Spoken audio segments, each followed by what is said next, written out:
Hello viewers. क्या हम अपने मरते हुए तुलसी के प्लांट को बचा सकते हैं? फ्रेंड्स, ये वाला प्रश्न अक्सर मेरे से कई व्यूअर्स पूछते हैं। तो आज की इस वीडियो में हम कई चीज़ों को डिस्कस करेंगे। पहला ये कि कैसे अपने घर में एंडलेस सप्लाई तुलसी की जारी रखें। मेरा एक पॉपुलर वीडियो है तुलसी प्लांट के ऊपर, जिसका लिंक मैंने लगाया है। उसी वीडियो से संबंधित मेरे पास अक्सर क्वेरीज आती हैं कि हमारा तुलसी का प्लांट मरने वाला है या मर चुका है, तो हम कैसे उसको बचाएं। तो फ्रेंड्स, जहाँ तक डेथ्स का सवाल है, उसको हम प्रिवेंट करने की कोशिश कर सकते हैं। जैसे जब सोल प्लांट को छोड़ के चली जाती है, सोल मर जाती है, तो प्लांट भी की बॉडी भी मर जाती है। तो अभी ये देखना ज़रूरी है कि हम ऐसे कैसे प्रिवेंटिव स्टेप्स ले सकते हैं, सो दैट कोविड को जूझते हुए हमें जो रेगुलर तुलसी के प्लांट की पत्तों की सप्लाई चाहिए होती है, वो हमारे घर में बनी रहे। और हमारे पौधा अगर मर भी जाए तो भी हमारे पास और ऑल्टरनेटिव्स हों। पहली बात तो आप ये करें कि अपने घर में बहुत सारे प्लांट तुलसी के लगाएं, और उसके लिए आप सीड्स का इस्तेमाल करें। स्टेम कटिंग से भी बहुत इजीली तुलसी का प्लांट उग जाता है। जब आप एक प्लांट लेकर के आते हैं तो आप उससे आगे फर्दर स्टेम से प्रोपिगेट करें। अगर आपके पास सीड्स हैं तो बहुत ही अच्छी बात है। जितने भी सूखे हुए ड्राई सीड्स हैं, इनको आप प्रिजर्व करें और अपने फ्रेंड्स को भी डिस्ट्रीब्यूट करें। सेकेंडली, जब आप मिट्टी बनाते हैं तुलसी का पौधा उगाने के लिए, तो उसमें गोबर की खाद ज़रूर ऐड करें, तो आपका प्लांट हेल्दी रहेगा। जहाँ तक मेरा सवाल है, मैं केले के छिलके, चाय की पत्ती, अंडा के छिलके, धूप और अगरबत्ती की जो राख होती है वो कभी नहीं फेंकती। वो मैं तुलसी के प्लांट में एज़ फर्टिलाइज़र मिक्स करती हूँ। लेकिन ऐसा नहीं है कि हम लाख कोशिशें करें उसके बाद भी ये 100% गारंटी हो कि हमारा तुलसी का पौधा सर्दी आने में, जब टेम्परेचर इंडिया में 2 डिग्री तक फॉल हो जाता है, हमारा पौधा मरेगा नहीं। तो ये डिपेंड करता है फ्रेंड्स, प्लांट की एज कितनी हो चुकी है और किस प्लांट की इम्यून सिस्टम कैसा है।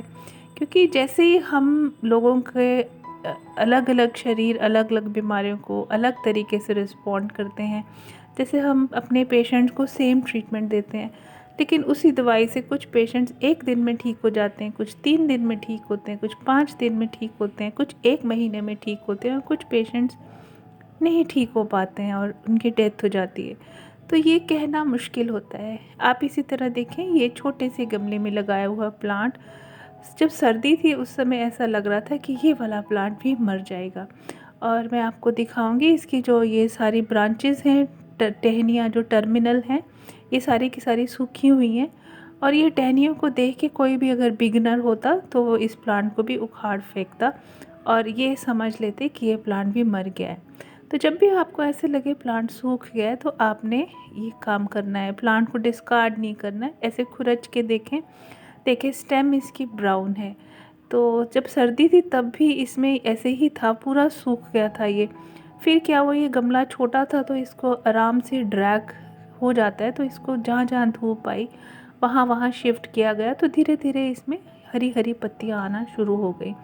तो ये जो बाकी की जो ब्रांचेस हैं, ये सब सूखी हुई हैं, ये मरी हुई हैं, इनको मैं बाद में कट करूँगी और इस पौधे की ट्रिमिंग करूँगी।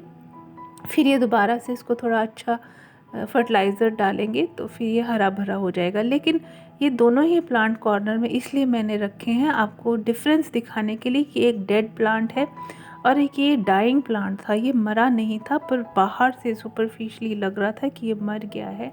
लेकिन थोड़ा सब्र किया, थोड़ा इंतज़ार किया, थोड़ा इसमें हल्दी डाली गई और मिर्ची जो होती है ना, काली मिर्च, उसका पाउडर डाला गया, इसको सर्दी से बचाया गया। आपने कभी भी ओवर वाटरिंग नहीं करनी है अपने तुलसी के प्लांट की, चाहे गर्मी हो या सर्दी हो। सर्दी में तो ख़ास तौर से आपने मिट्टी चेक करके ही पानी देना है। ओवर वाटरिंग ही मेजर कारण होता है आपके प्लांट के मरने का। ये प्लांट देखें, ये पूरा का पूरा मर गया, जबकि ये बहुत बड़े गमले में कॉर्नर में इधर लगाया हुआ था।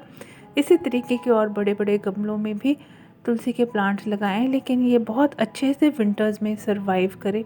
तो ये डिपेंड करता है कि प्लांट की जो उसकी अंदर की स्ट्रेंथ है वो कितनी ज़्यादा है, उसकी इम्यून सिस्टम कितना स्ट्रॉन्ग है, प्लस उसकी मिट्टी में कितनी खाद है, कितने न्यूट्रिशन है, हमने उस पौधे की कैसे केयर करी है। तो ये सारे फैक्टर्स को आपको समझना बहुत ज़रूरी होगा।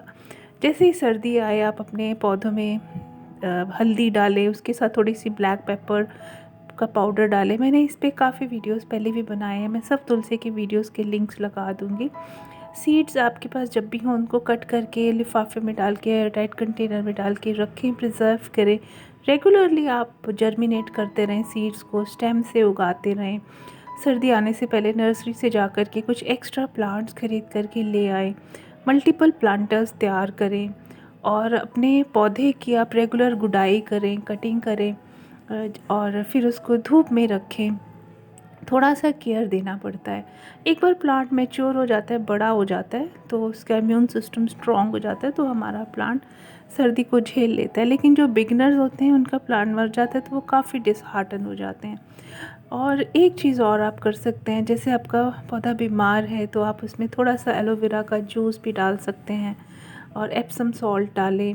और कटिंग्स लगानी है तो आप हल्दी को थोड़ा सा टच कर दें, शहद को टच करके आप यहाँ पे इसे स्टेम्स लगा सकते हैं। तो मैं इस प्लांटर में स्टेम कटिंग से प्रोपेगेट करूँगी। ऑलरेडी भी मैंने कई दफ़े स्टेम से तुलसी को उगाया हुआ है।